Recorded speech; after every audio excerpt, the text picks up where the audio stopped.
요즘 한국 영화 산업이 위기라는 얘기가 굉장히 많이 들리고 있어요. 영화관을 떠난 관객들은 비싼 티켓 값을 원인으로 꼽고 있는데요.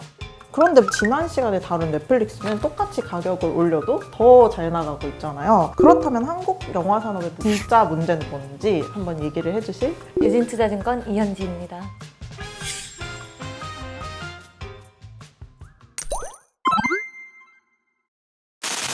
영화 티켓 값이 얼마나 올랐는지부터 한번 살펴보려고 해요. 2018년부터 2022년 사이에 티켓 값이 평일 기준 11,000원에서 14,000원으로 약 30% 정도 올랐어요. 물가가 오르기는 했지만 같은 기간 동안 소비자 물가가 10%가 좀 안 되게 올랐더라고요. 확실히 과하게 인상을 한 건 맞는데 이게 한국 영화 산업이 침체되고 있는 원인으로 꼽을 수 있을까요?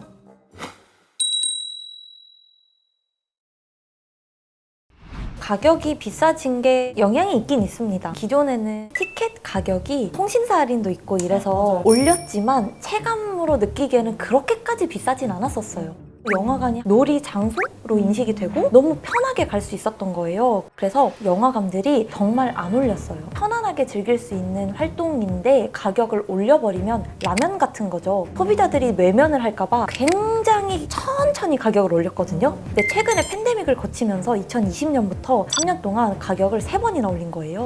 그런데 지금은 티켓 가격도 올라가면서 한 번 갈 때 이 정도 가격을 내고 갈 만한 이유가 있을까를 생각해 보게 되는, 사람들 발길이 안 가는데 심지어 팬데믹으로 제작이 중단되니까 딱 옛날에 찍었던 영화만 공급이 되고 이렇게 악순환이 되다 보니까 비교 대상이 있기 때문에 그래요.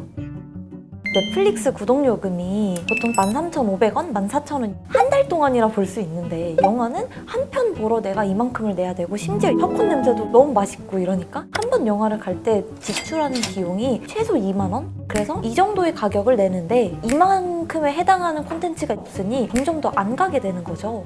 그러면서 영화 산업이 더 침체로 빠르게 접어들지 않았나?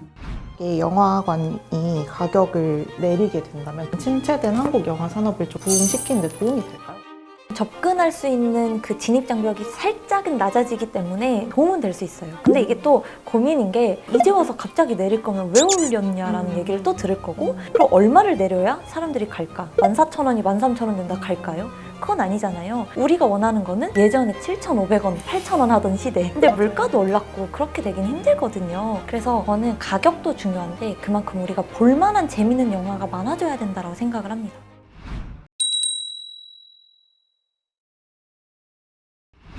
영화 콘텐츠 자체도 짚어보면 좋을 것 같아요. 손익을 넘은 영화가 5편이고 백만돌파도 12편 정도여서 넷플릭스가 그랬듯이 당연히 콘텐츠가 재밌으면 아무리 비싸도 사람들이 많이 영화관으로 갈 텐데 문체부에서 한국 영화를 살리기 위해서 1조 원대 펀드를 만든다 이런 얘기도 있는데 이 실효성이 있을지 그것도 궁금해요. 콘텐츠라는 게 참 빨리 이 주기가 바뀌어요. 팬데믹을 거치면서 개봉을 하지 못한 영화들이 너무 많이 쌓여 있어요. 재고들을 소진을 해야 신선한 또 지금의 트렌드를 반영한 영화가 공개가 될 텐데 그게 안 되고 있다 보니까 우리가 맨날 뻔한 영화만 보고 있는 거예요. 이번에 정부에서 1조 펀드 한다는 것도 이제 재고 소진을 목적으로 빨리 순환을 시키려고 기존에 쌓여있던 작품들을 빨리 개봉 촉진 전략을 쓰고 있는 거거든요. 예전에 만들어진 지금의 취향이 반영되지 않은 영화들이기 때문에 이게 먼저 빨리 공개가 돼야 돼요. 제작사 입장에서는 영화관에 배급을 하는 거랑 OTT에 배급을 하는 거랑 어떤 식으로 선택을 하는지도 궁금해요. 모든 작품들이 OTT 개봉을 한다고 해서 돈을 버는 건 아니에요. 영화관에서 개봉을 해야 돈을 더 많이 버는 작품들이 있거든요. 제작사는 이게 내 생각에 너무 잘 될 것 같아요. 그러면 영화관으로 가는 게 이득이에요. 왜냐하면 OTT로 가버리면 일정 마진 이상은 못 받는 구조예요. 내가 이걸 100억 들여서 만들었는데 넷플릭스에 팔면은 그냥 100억에 한 10%, 20% 주고 끝나는 거예요. 이제 나올 수 있는 부가 매출은 끝. 근데 극장으로 가면은 BEP를 이미 달성을 하면 그 이상으로는 계속 차곡차곡 쌓이는 구조거든요. 그렇기 때문에 제작사 입장에서는 잘 될 영화라고 한다면 극장 가는 게 100번 유리하고요. 영화관이 촉진이 되면 영화 제작사, 투자사, 배급사들이 여기에 더 집중을 하게 되면 흥행을 하면 할수록 그 이상의 손익을 볼 수 있는 구조가 더 생기거든요. 순환만 빨리 된다면 다시 좀 좋아질 수 있지 않나, 내년부터는 그렇게 기대를 해봅니다. 그걸 돌려서 말을 해보면 넷플릭스에 올라오는 한국 영화들은 제작사의 자신감이 덜한 영화라고 볼 수도 있는. 아니, 전혀 아닙니다.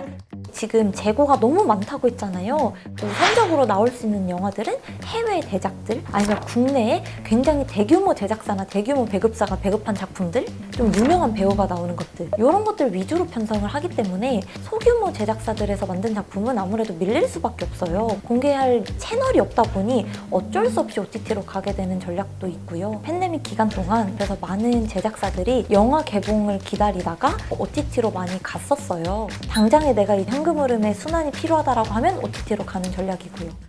서울의 봄이 이렇게까지 빠른 시간에 관객을 빨리 끌어올 줄 몰랐는데 입소문이거든요, 결국은.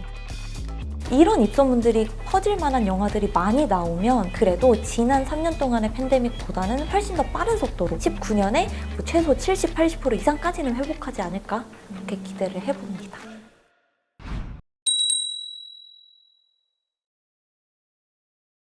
위기를 잘 극복 중인 곳도 있기는 하더라고요. CGV가 지난 3분기에 3사 중에 유일하게 흑자 전환에 성공을 했다고 해요. 뭐가 달랐길래 CGV는 숨통을 트였을까요? CGV는 뭐 국내 박스오피스가 그래도 나름 이제 범죄도시 3의 영향으로 조금 활기를 띠기는 했어요. 그러면서 이제 영화 상영할 때 앞에 광고 나오잖아요. 10분 정도. 이 광고 매출이 그래도 나름 수익성이 좋은데 여기에서 좀 호조가 있어서 국내가 잘 된 것도 있고, CGV가 유일하게 해외에서 영화관을 가지고 있기 때문에 해외 실적의 변수가 크거든요. 그래서 중국 같은 경우에 로컬 콘텐츠가 흥행하면서 영업이익을 좀 많이 개선을 했습니다. 최근에는 영화관들이 굉장히 다양한 이벤트들을 하고 있잖아요. 그런 것들이 좀 영화관을 다시 살리는 데 도움이 되나요? 나름 정말 열심히 한 눈물 나는 거거든요. 효과가 있긴 있습니다. CGV에서 얼터 콘텐츠라고 해서 콘서트 영상이라든지 음악회, 라이브 영상 이런 걸 송출해주는 그런 게 있어요. 이건 단가가 조금 높거든요. 이제 이런 얼터 콘텐츠들을 좀 많이 편성을 하면서 극장에서의 좀 회전율을 높이는 것도 있고, 공간도 마찬가지. 아무래도 우리가 영화관 자체를 영화를 보러 가는 시대는 끝났고 공간이 주는 감동을 만들자라고 해서 방탈출하는 것도 있고, 용산 CGV 가보시면 아니면 막 클라이밍 연습장, 골프 연습장, 목동 메가박스 가보시면 막 라면도 끓여 먹고 이래요. 공간 자체를 좀 팝업 스토어처럼 틱톡을 통해서 많이 퍼질 수 있도록 만드는 전략을 쓰면서 좀 돈을 많이 벌려고 하고 있습니다.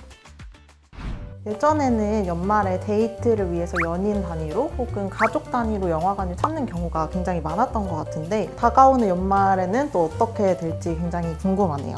여러분들이 생각하시는 적정한 영화 티켓 값이 얼마인지도 궁금해요. 댓글로 의견을 남겨주시면 좋을 것 같아요. 네, 감사합니다. 감사합니다.